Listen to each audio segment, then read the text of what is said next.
This is the 2014 BMW 550i X-Drive M Sport, which is a really long and fancy way of saying a really fast four-door all-wheel drive sedan.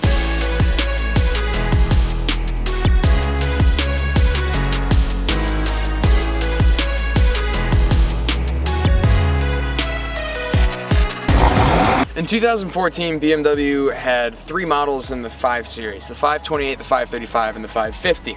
This is the 550, but it also has the M Sport package, which means it's as close to an M5 as you can get while still maintaining the luxury and comfort components of a regular 5 Series sedan. It also means that it has an absolutely ridiculous amount of unnecessary M badges.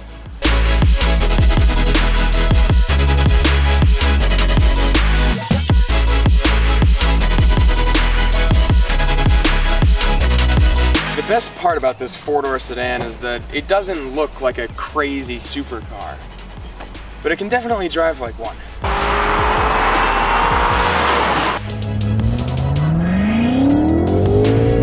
The wonderful thing about this car is that BMW has found a way to shove a 4.4-liter twin turbocharged V8 into this four-door sedan, giving this thing 445 horsepower and propelling it from 0 to 60 in an earth-shattering 4.5 seconds.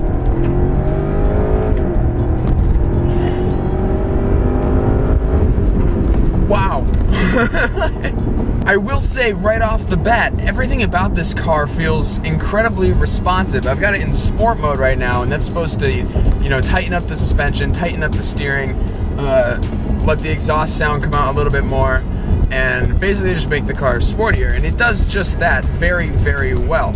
You can see the steering in here is very, very tight and very responsive. I'm hardly moving the wheel, but we're shifting quite a bit. But it's important to recognize that this car is really a luxury car first, right? You look around and everything feels nice. Like, it's all leather stitched, there's wood in the car. It feels expensive, right? It gives you that feel. Now, there is a hint of like the traditional BMW redundancy. The interior doesn't look too different from 5 Series in the past. However, it gives you that feel that it's nice. Even when you turn on the radio, the speaker up top actually rises. It also has quite a bit of technology for being a 2014 car. It's got a nice little bit of lane assist. If I were to start veering out of my lane, the steering wheel is going to start vibrating to yell at me and tell me not to do that. We have a digital gauge cluster up here, as well as a very large screen right here for all of our infotainment needs. One of the things I love most about this car is that you can take it to work in traffic, sit around, and in comfort mode, be totally fine. Then go ahead and switch it up into sport mode, put the pedal down, and you're flying.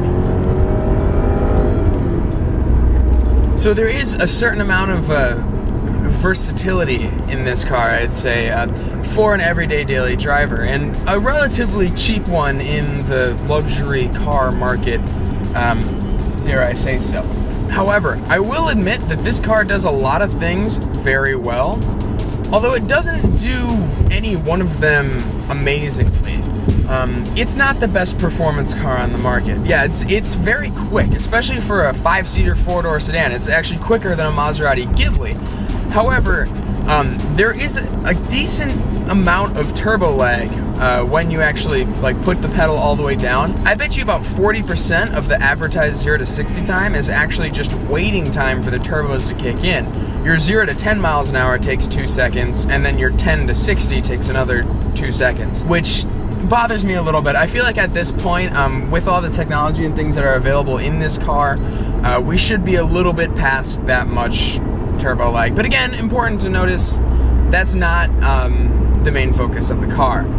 However, like I said, while everything feels expensive and nice in here, it's not the smoothest ride on the road. Like, you can still feel everything. So it's not the perfect sort of luxury car either. One might ask, where does this fit? I think this fits as the perfect bridge between someone who's not exactly a car guy, like they wouldn't call themselves a car guy, but they like cars just enough to like gun it on all the on-ramps. you know? But they still have to take one car to work every day. They can't afford or choose not to own multiple cars for daily driving. So I think this is sort of the perfect bridge in between that sort of luxury car sphere as well as sort of a sportier, faster sports sedan field. Granted, there are better options, right? This car was used, purchased for $40,000. For that amount of money, getting this much car, I think, is a tremendous deal. Question is, if you were going to buy one of these new at, say, $80,000, I'm not sure that would be a viable option, at least personally for me. I like my cars to be a little more driver-centered. For example, yes, this thing does have paddle shifters, but if you can see them, they're very, very small, and something that BMW refuses to change. They turn with the wheel, which I'm not a big fan of at all, especially like if you're doing anything, they're a lot harder to find and get to. So it's very obvious that the focus isn't necessarily on the driving experience as much as it is of the overall experience of the car. With all that said, I will give it this. It looks nice, it looks clean, and it's not too flashy. It can perform extremely well and beat out the Maseratis in its price range.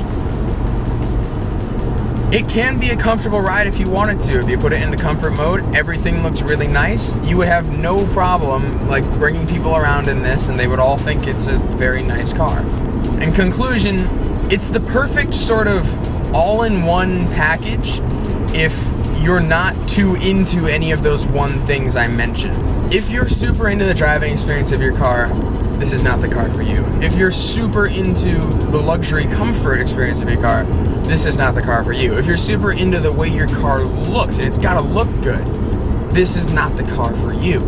However, if you want something that looks pretty good, is pretty fast, and is pretty comfortable, you got it all right here.